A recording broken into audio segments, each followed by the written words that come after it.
Okay, hi. So welcome to our last lecture of the semester.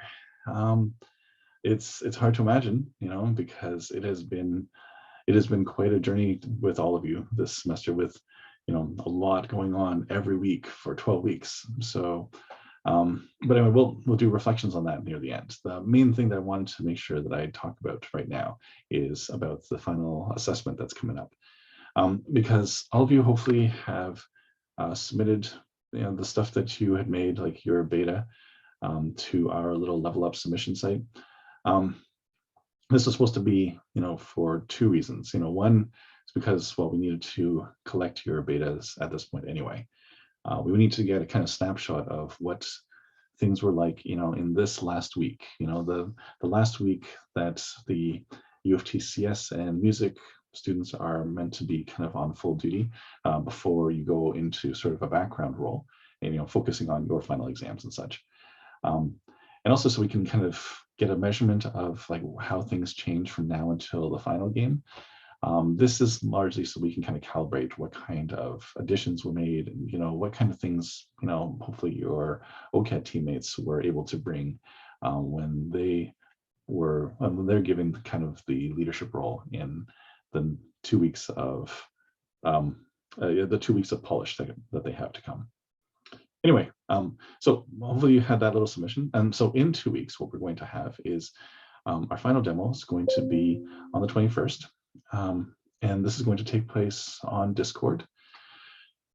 This is supposed to be a reflection of how things were in the before times. In the before times, we always ended off this course with like a little showcase demo for people that are in the general public. That's kind of where Level Up started. Level Up Showcase was something that began in 2011, I think, when Emma and I first started working together. And we realized that if we're going to do kind of an end of term show, like every program has an end of term show, but we didn't want to have it at U of T or OCAD because that made it seem like, that particular school was the one in charge or the one hosting, and we wanted to make sure everything was equal. And so at the same time, coincidentally, the Bell Lightbox, where the Toronto Film Festival is housed, they had just completed their building and they had all these empty spaces that they wanted to bring people into. So they had actually been to the little showcase for just U of T in the year before. And the guy who was, one of the outreach coordinators said, why don't you do your next demo with us? So we basically got to use the space for free. So our first level up took place at the Bell Lightbox, and it was, the U of T OCAD show, but it was such a big room that we didn't have enough teams to fill it. So we invited some of our friends. We had people out of UIT who brought some of their teams, and with them, not only did we fill the room, but it was packed. So subsequent years, we would find like a bigger space. We went to the Courthouse nightclub the year after that. And then we were like, what, this place is cavernous. We should invite some more people. And so we got 6 schools to come. And then it was packed too. So we're like, okay, we need a bigger space than this. And so we went to the design exchange, and that was a huge space. But by then we had invited I think we had like 12 schools that came, because, once the momentum had built up and people saw how fun it was to be part of sort of this larger event, this thing started to get out of control. And what used to be used as a way of evaluating our class and our teams suddenly became this giant event for everybody. And so what we found out was like, okay, well, this has been great, but now like we need to be able to evaluate our students. We were using this originally to have like a final showcase where people could come by, take a look at the games in their final state, give us feedback, and then we would use that as a way of measuring how well you did. So what we ended up having to do was that since Level Up took off, like not only was it this huge thing that brought in something like 90 different teams from like 16 different schools from across Ontario, and we had about 2,000 people come through in a night. I got to be on the Space Channel a few times, which was kind of neat. But it didn't measure or didn't serve our purpose of wanting to have some final demo that you do that kind of is like the last check-in to see how well your games performed.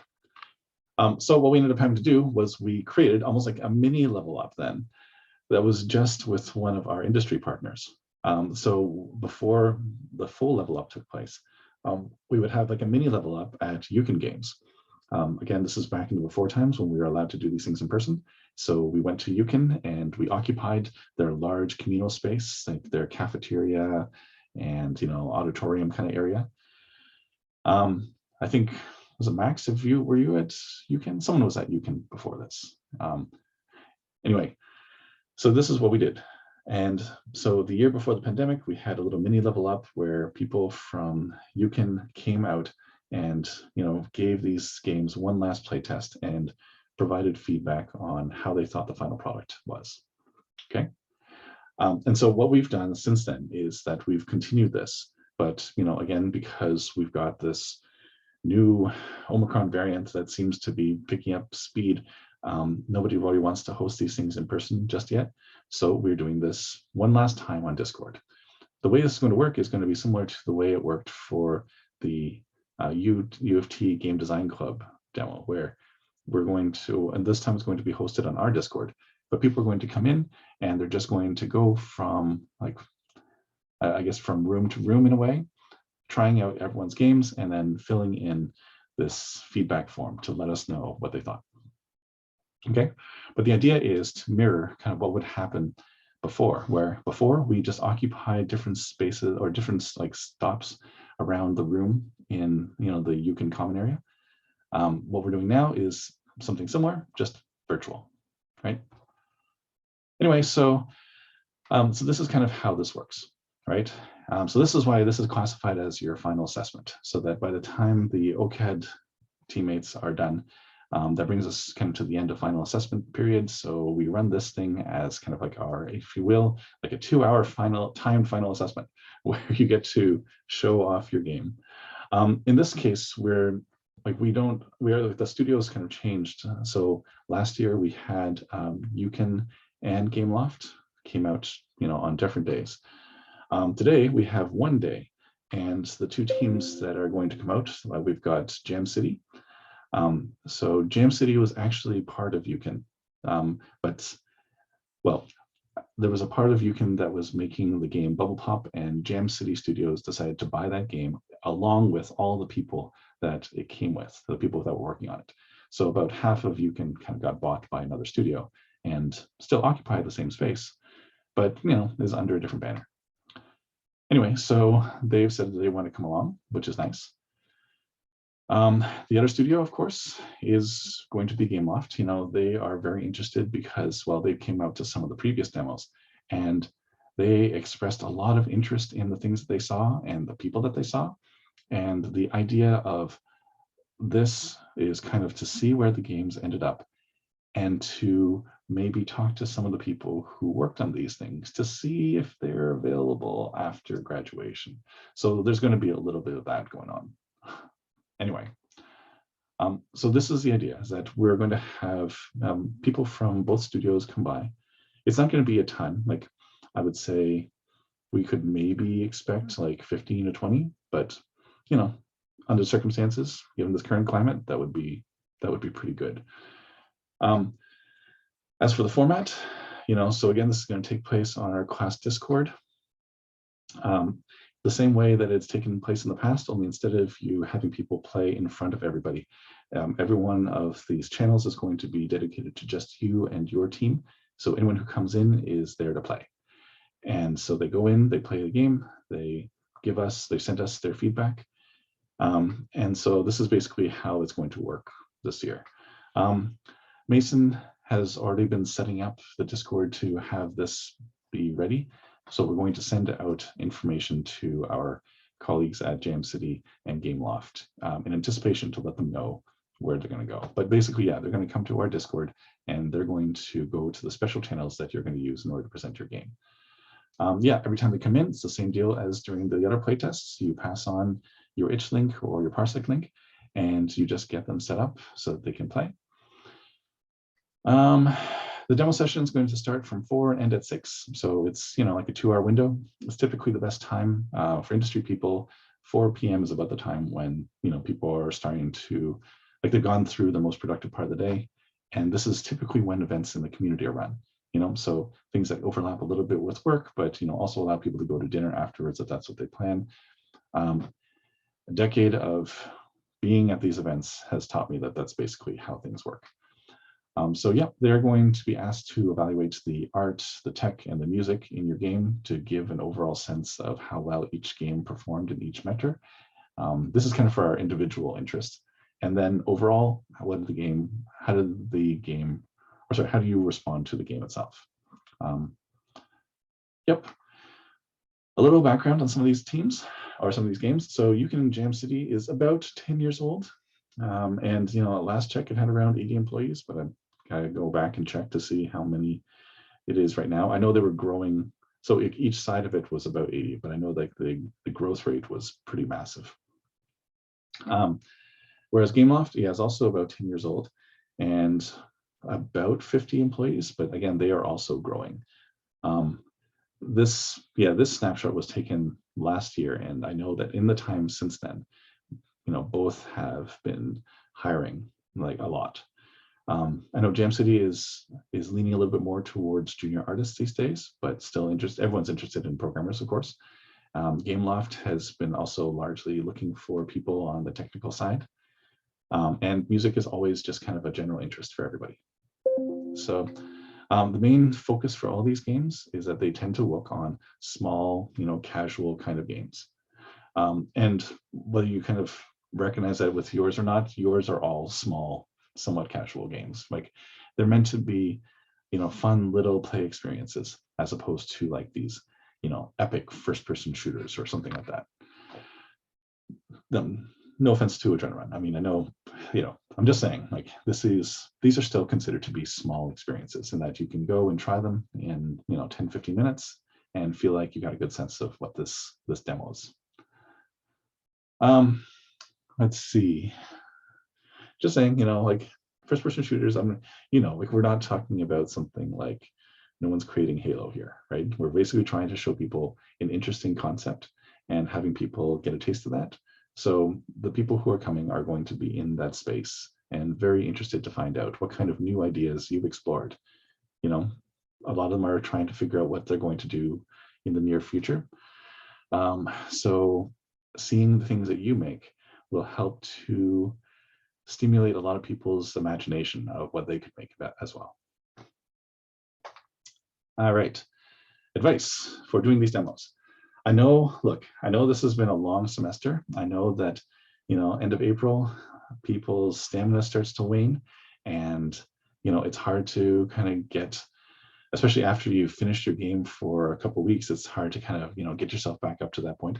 But one of the big things about these is that, demos often, they are fed often by, the personality of the people running the demo, right?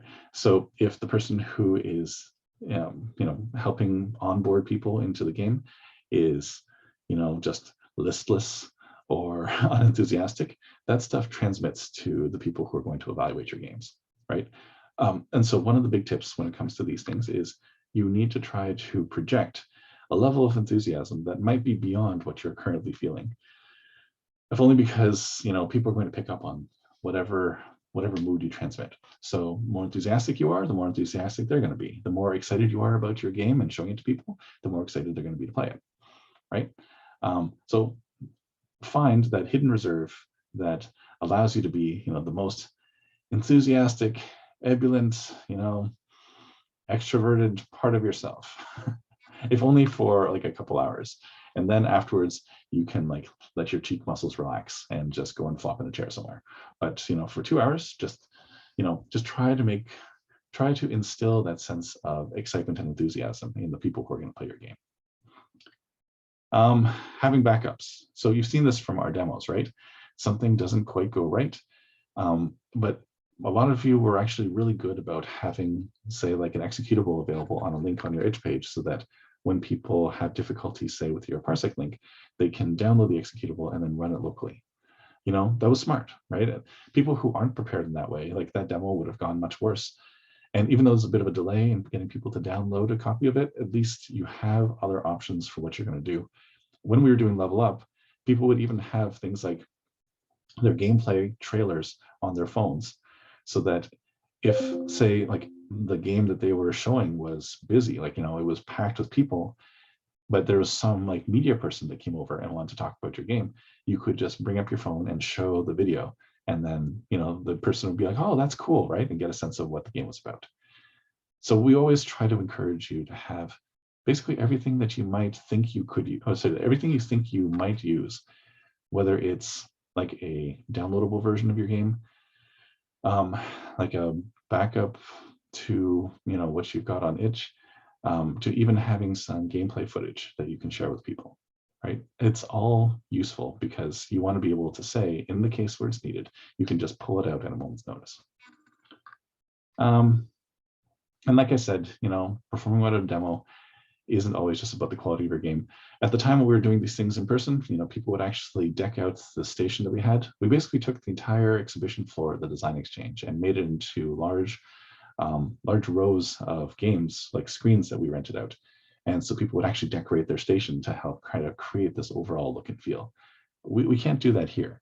But the idea of, like your game is going to provide a certain experience, but also interacting with you will provide an experience too, right? Telling them a little bit about what it was that drove your idea as they're playing the game, telling them a little bit about some of the technical challenges, helping people understand more about your game, more than just what they're playing. That always brings out the experience more, right? It's like going to a museum versus going to a museum with a curator there to help tell you what's going on, right? So there's just things, right? Like yes, it's about playing the game, but it is also about, displaying this for people and creating that experience, to help people feel like I really enjoyed playing this game, partly for the game itself, but also partly because I learned something interesting about the development process and some of the things that went into this, and like, how do they come up with this idea, right? Anyway, the last thing to mention is that by the end of this, by the 21st, we are actually going to have, there's a few final deliverables. I believe that the gameplay trailer is one of the things that your OCAD teammates are going to be kind of taking the lead on. In terms of like the presentation and the aesthetic quality of these things, that's one of the things that Emma is going to be going over with them. The itch page should be completed in that, everything that you've got should be up there. So like your trailer, your final playable build, all that stuff. And the last thing that we're going to do is we're going to get you to submit peer evaluations. Peer evaluations, again, is usually the only way that anyone ever fails this course is, if they've been taking this whole semester off and they haven't contributed at all, or they've been contributing negatively, this is where we find out about these things, and we use this in order to adjust people's score in the course, both up and down. So if one person has been contributing a huge amount, then we use this, like the recognition that comes from the peer evaluations, in order to inform the overall mark that person gets. So yes, we are going to ask you to submit peer evaluations so that we know what went on in your team and whether some people kind of stand out more than others.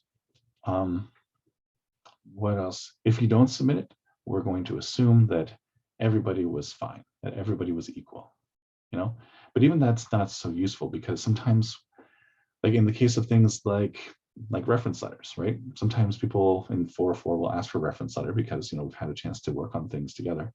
And I'll tap into some of the peer evaluations when I want to kind of give an idea as to what people thought of this person after having worked with them, right? So we definitely ask you to just fill these things in, give your opinion. Like, you've worked with these people in the trenches for about 10 weeks, 12 by the time we do the final assessment. Let us know what you thought. Like, what is your feeling after having worked with this person? When you reflect back, and let us know what those feelings are. We don't share any of them. We just use them, and it's something where we look at it and then we kind of try to figure out what's going on in order to be able to say, like, this person probably deserves a little more than what their project mark got them. And so basically just let us know, like, help us make, a good call on who deserves to get a little extra and who deserves to get a little less. Yeah, of course. I mean, reference letters. So there was a question in the chat about asking for reference letters. I'll tell you basically what happens when someone I get a lot of reference letter requests, tons, right? And the interesting ones are the ones that say, hi, I was in your 258 class like 4 years ago.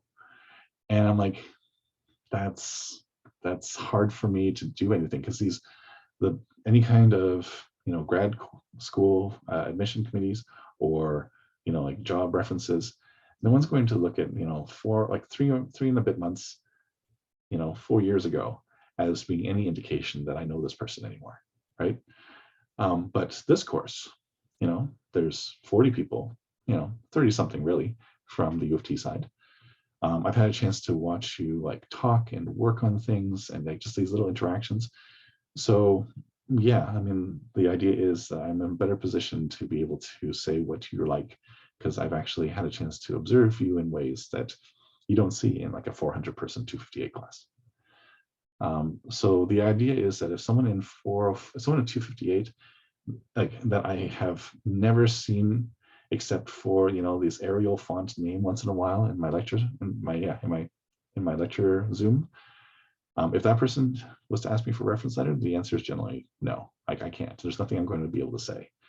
But if someone in 404 asks, I can't not say yes, right? If I don't know them, then who else would? Maybe someone else who took like a 494 where you actually work one-on-one. But this is about as close as we get to classes, like full classes, where you got to interact with people more often than usual, right? I'm sorry, Anyway. Steve, I had a question. Yeah.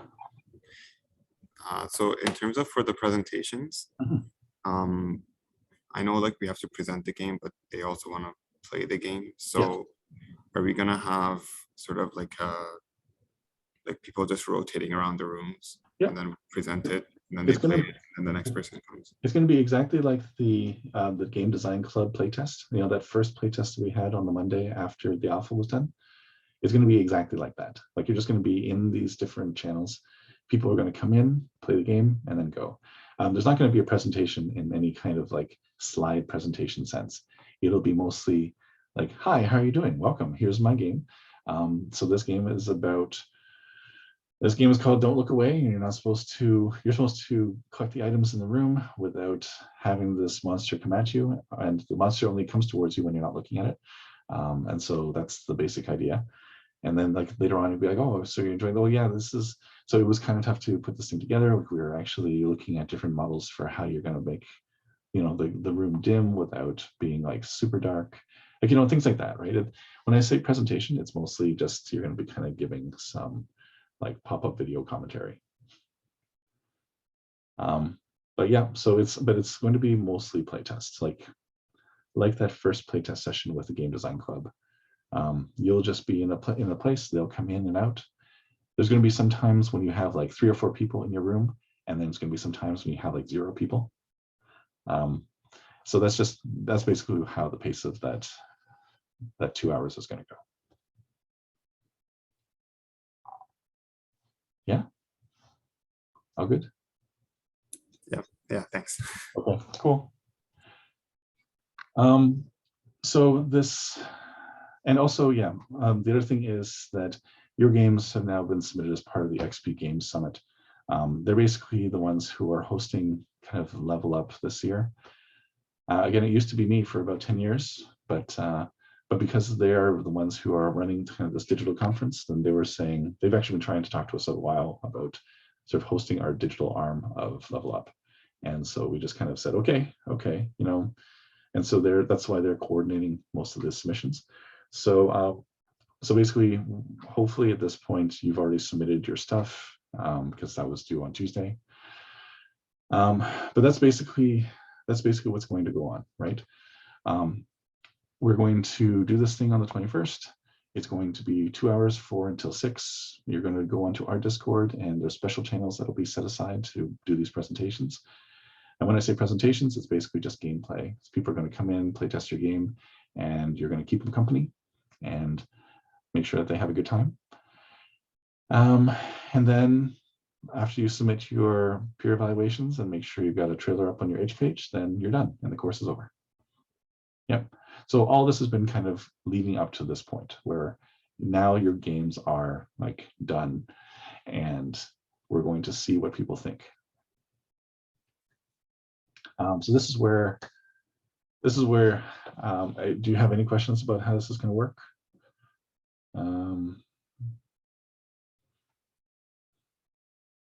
Yeah, I mean, I guess there's not too much to it.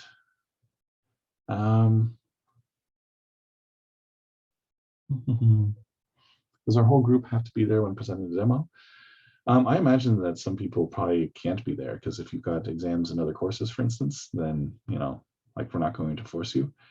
And even if your whole group could be there, there's going to be some people who are probably going to be leading some of the, like, the introductions to your game, because they're good at it.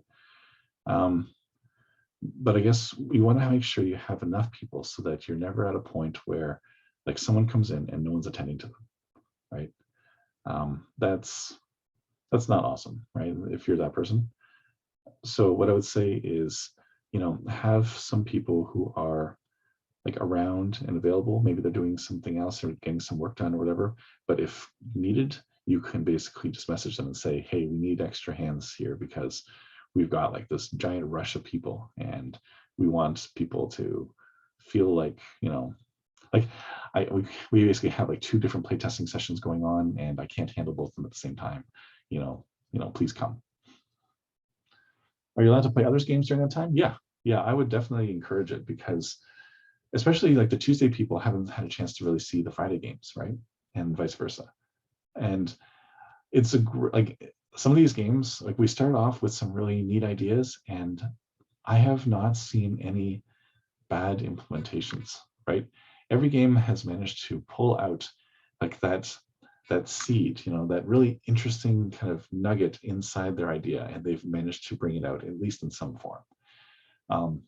There's potential for all of them to go further, of course. This is essentially kind of like a playable demo as far as the real world is concerned. But yeah, I would definitely encourage you to go around and play other people's games. Peer reviews, are you only evaluating the people in your team? You're evaluating everyone.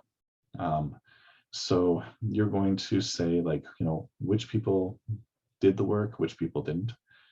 I know it's going to, since our groups are a little bit bigger this year than they have been in the past, I know it's a lot of people to evaluate, but even if you give us, like, some idea of where people stand, then that's helpful for us, right? So yeah, we definitely want to see you evaluate people outside of just the CS class, because we want to know how well did some of these people work with, people outside of their area, right? How well you can work with other CS people is nice. How well did you work with the artists? How well did you work with the music people? And some of them are going to be like, I never talked to this person at all. That's useful for us to know too, right? Yeah. Right. Let's see. Any other questions? But yeah, thanks for reminding me of the does everyone have to be there question. I guess small little things. So I know that our guest speakers on Tuesday, it was definitely interesting. It was very colorful. And I guess I wasn't sure exactly, like, it went in different directions than I anticipated, but it was all still very, like, useful stuff. But part of it is that after this, you can continue working on your games, right? Like, you and your group can decide if you want to keep working or doing more things with it. I know right now, because it's part of a course, the university would be able to claim certain ownership over it. But if after this you decide to modify it in ways such that it's no longer, like, it no longer bears any strong resemblance to what you made in the class, then the game is pretty much yours, right? Intellectual property, it kind of follows that rule that, if you were to try to sell it, like, now, then, university would be able to claim, like, about 25% ownership over it. But, if you continue working on your game, then it's all yours and you can do with it as you will, right? So once this course is done, you no longer have to, check with us about anything. You can just make whatever you want to make. That being said, we are always going to be available if you decide that you're going to keep working on this game or some other game. Just know that we are always around to help, Yeah. Well, I mean, so this kind of gets me into the last part of our class, which is just kind of reflecting on, the experience that we've had together in general. So I know that, I mean, this has been are the guests going to fill in the evaluation form from the faculty or age group? So the guests are going to fill in the evaluation form that we provide. So we're going to send everyone a form and they're going to fill it out, right? So where was I? Oh, yes. So I know that this course, has been a demanding one. I know that compared to how much time courses take, this one occupies a lot of time. And I do apologize for that. But at the same time, I also want to point out that I tried to warn everybody about this. That's why we do ballots and we say as one of the questions, you recognize this might take a lot of time. Are you okay with that? And, the fact that you're still here means that at least in some way, at some level, you are okay with it. And, you stuck through all the way to the end. And that I want to just say thank you for, because I know it's not easy, right? I mean, looking back at what we said at the beginning, when we talked about what goes into a good game, we were talking about all these different things. And now you kind of see why we were saying all this, right? There is a lot of this course that involves like just taking your game and putting it in front of people, getting feedback, and finding out all the ways that it's broken this time, as if the last few times weren't enough. Working with other people, both within computer science and outside. Having to try to manage like a large group to hit a deadline at the same time, it's a lot. And I know that it's about games, and in that way, it's kind of fun. But I also recognize the amount of work you had to put in order to get to this stage. And I want to pat everybody virtually on the back to say, like, good job for having made it to this point. And just to answer the question in the chat about, as a way of keeping in touch, the point that I was going to get at before was even though this course is done and, after the 21st, you've managed to make it all the way through, none of us ever stop being your profs, right? You go on to other courses, you work on other games, we'll always be there. You graduate, we will always be here, right? Like literally, we'll always be here. I've got probably another 20 years before I even contemplate retirement. But the idea is more than just, like physically we're not going anywhere. It's just that you will always be our students and we'll always be your profs, right? So the idea is that if you ever need anything, then you can always come to us. We will always be there to, help provide guidance or whatever you happen to need. And God willing, one point, you'll end up going into the industry yourself. And maybe we'll see you again, but this time on the other side of the room, giving feedback to some of our new students and helping them see the things that you had to learn the hard way throughout this course, right? And for that, I guess, I know they're not here, but they're never going to hear this message, but I want to kind of convey this general thank you to all the people that have helped us. This course, yeah, okay, I'm your instructor, but you know that this course couldn't have happened if we didn't have like dozens and dozens of people who all contributed to help give you a full experience at the end of these 12 weeks. So all I want to say is that I hope that this experience has been fulfilling. To judge my taxes. Well, there are a lot of things where we can help, right? A lot of people have gotten advice beyond just, game design and in the period after this course is done. So yeah, I can tell you where I go to get my taxes done if that's what you want. But essentially, yes, just don't be a stranger, right? There are a lot of people who, after finishing this course, they keep in touch. And if there's any students that I still keep in touch with, it's mostly people who are graduates of this class, right? So if you had a good time, if you've enjoyed this, if you've enjoyed the experience of like being in the class with me or with each other, then yeah, don't feel like it's done. So you no longer get to talk to us. Keep talking to us, right? Keep us up to date on what's been going on, and let us know if there's things that you wanted to do with us again in the future, right? We're always around. Okay. So that's the major thing that I wanted to say. And of course, thank you all for making this class as fun and and like engaging to teach as it is, right? This is always the most fun course to teach. It's exhausting for both of us, but it is also one of the most fulfilling experiences that I get, as part of my teaching career. So yeah. Anyway, so yeah, just so be in touch. Feel free to email us. Yeah, right now we're kind of wrapping things up in the course, but by the end of April, this term is done for all of us, and we're in summer mode. So yeah, we can talk about what other things you want to do, whenever you're ready to talk about it. All right. All right. Well, that's it then.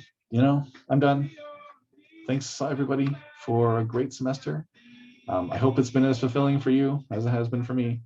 And I hope that if you remember nothing else from your university days, that you remember what this course was like, right? In a positive way. All right. So let's see. I'll just